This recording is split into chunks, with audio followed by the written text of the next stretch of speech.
Hi, my name is Amanda Bastian. I'm a sophomore in the college. Hi, I'm Brian Koenig. I'm a freshman in the college. And today our presentation is called Hydration, Drinking Water to Stay Healthy. So a brief overview of what we will be talking about today is how much water someone needs, as well as the benefits of hydration, the long-term benefits of staying hydration, ways to avoid dehydration, and how to do all this as an MA student.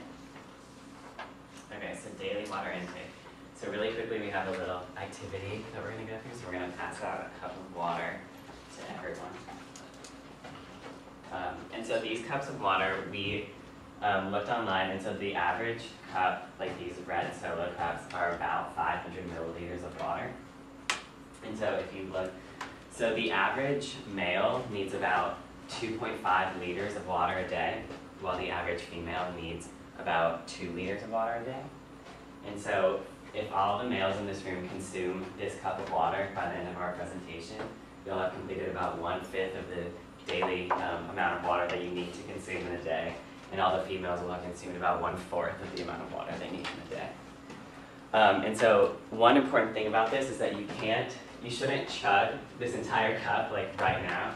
It's good to space out the amount of water that you drink throughout the day. So we're hoping that each of you will finish this cup of water by the end of our presentation, but just remember that you need to take sips throughout our presentation and not drink the entire thing right now. We are made up of water. In fact, we are made up of 72% of water. That's quite a lot. You can go days without food, but you cannot go days without water. For example, our blood is 83% water, and our brain, which is one of the most vital organs in our body, is made up of 3/4 of water. So it's really clear based on this chart why it's so important we need water, because every organelle in our body needs it. Okay, so what does water do in our bodies? So there are a variety of different benefits for water in our body. Like Amanda just said, the majority of the body is made up of water, so it's obvious that there are going to be a lot of benefits when we consume the necessary amount of water.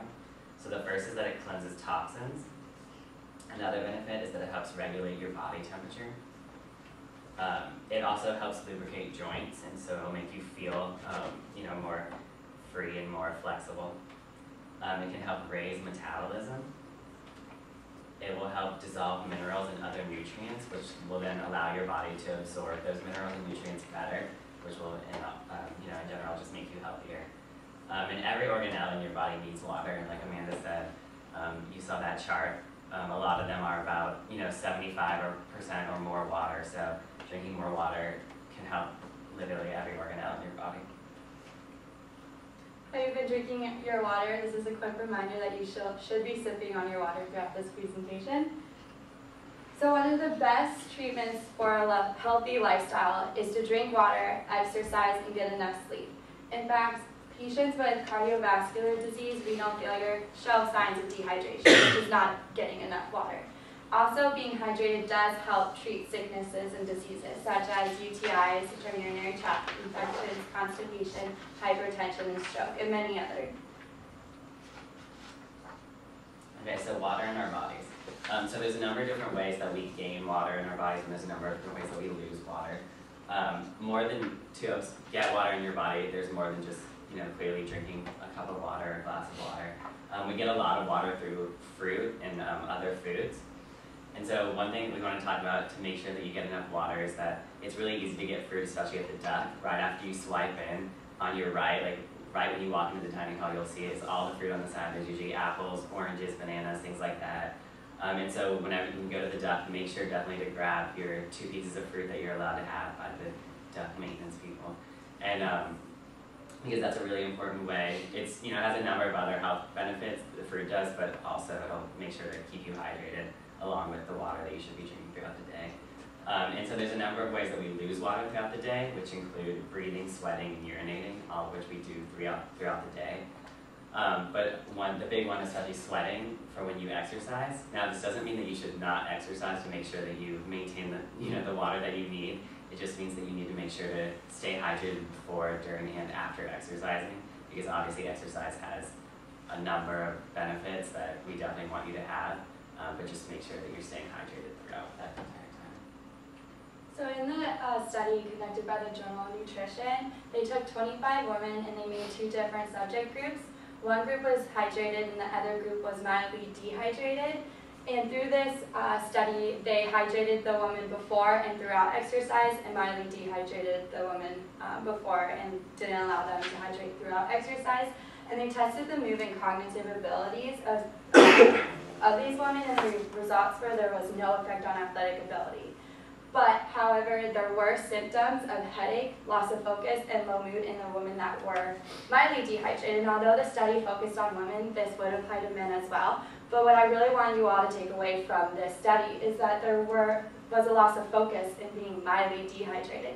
And I know when we all study, we all drink caffeine and tea, which actually make you more dehydrated and which would make you less focused. So it's really important while you're studying for those finals to drink that coffee if you need it, but also to make sure you drink water as well. Okay, so Emory. So there are a variety of different ways we can stay hydrated at Emory.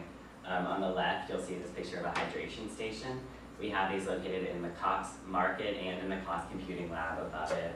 They're working on getting them installed in dorms, and they've actually just installed, I think, 2 of them in the Woodpeck. So these are a great resource. You can just, you just stick your water bottle under. The water is usually cold and it tastes really good. And actually, it's part of Emory's whole sustainability initiative. So how it works is there's a little number and it shows you how many water bottles you're saving by using the hydration station. So that's a great way to help Emory and help the world around us.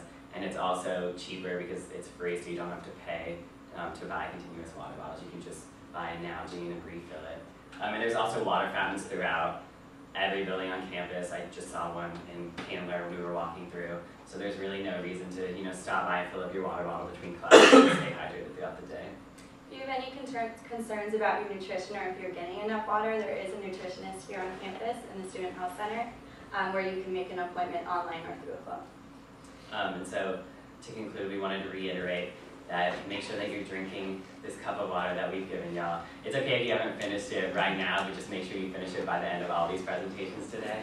And we just want to make sure, so just to sum up, we want to make sure, remember to stay hydrated.